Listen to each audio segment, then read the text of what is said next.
A Casa Macabra do Exército.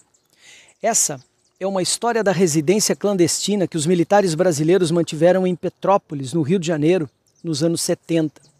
O História com Palavrão conta que o Exército Brasileiro usou esse imóvel na região serrana do Rio para torturar, para assassinar e até para estuprar dissidentes políticos. Pelo menos 22 pessoas foram mortas neste lugar. De acordo com as investigações, os corpos dos opositores mortos na casa eram cortados, colocados em sacos pretos e incinerados no forno da usina de cana-de-açúcar Cambaíba, na cidade de Campos, no Rio de Janeiro. Notem que a milicada não brinca em serviço.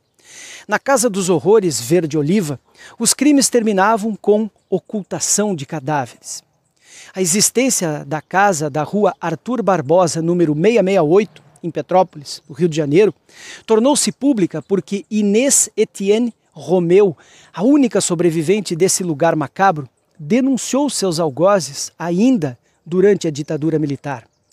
Dona de uma memória privilegiada, ela conseguiu recordar detalhes do seu cativeiro em 1971.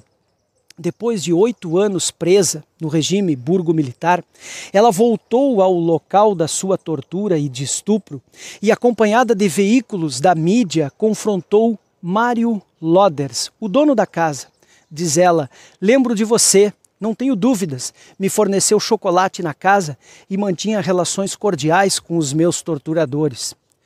Antes de Mário Loders, a casa pertenceu ao seu pai, Ricardo Loders, preso por suspeita de ser espião nazi durante a Segunda Guerra. Vai vendo. Sim, senhor, a casa foi usada por nazis. Um relatório da década de 1940 cita Ricardo Loders como oficial nazi destacado no Brasil para orientar a milícia integralista. Olha a relação. Graças à memória e denúncia de Inês, um dos agentes do Exército, o sargento Antônio Vaneir Pinheiro Lima, vulgo Camarão, foi formalmente acusado de sequestro, cárcere privado e até de estupro. Apesar da lei da anistia, o TRF2 aceitou a acusação porque o crime de lesa humanidade é imprescritível. Entre os anos de 2011 e 2014, no âmbito das investigações da Comissão Nacional da Verdade, foram identificadas pelo menos 17 casas de morte pelo país.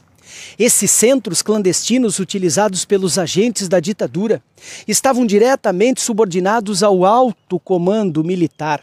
Repito, a cúpula das Forças Armadas sempre tem as mãos manchadas de sangue. Em 2014, o nome de pelo menos 5 torturadores veio a público. A mais alta patente presente no local foi do coronel Ciro Etchegoyen, chefe do Centro de Informações do Exército. Apesar do horror, a história de vida de Inês foi maior que tudo isso. Em 1975, ainda presa política e ameaçada de morte, ela casou com seu antigo namorado e também preso político, Jarbas Marques, com quem trocava cartas e não via há mais de uma década. Em 2009, já com a saúde bem debilitada, Inês recebeu um prêmio e foi homenageada por Lula e por Dilma. Ela morreu em 2015 com 72 anos. Apesar dos horrores em Petrópolis, Inês é uma heroína e a sua história de vida merece um fio para além da Casa da Morte. Ela foi maior que os seus algozes. Isso deveria constar nos livros de história para que todas as crianças cresçam conhecendo o que são as Forças Armadas Brasileiras, uma instituição inútil, golpista, inepta, corrupta. A história do seu alto comando não pode ser contada sem mencionar esses bandidos, esses torturadores, esses assassinos fardados.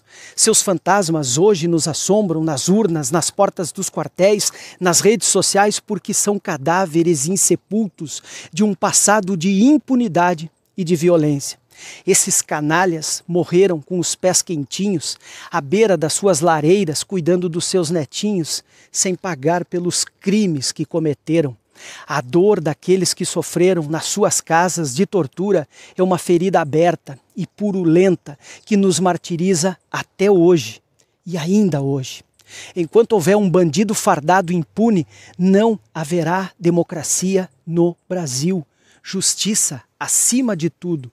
A lei acima de todos.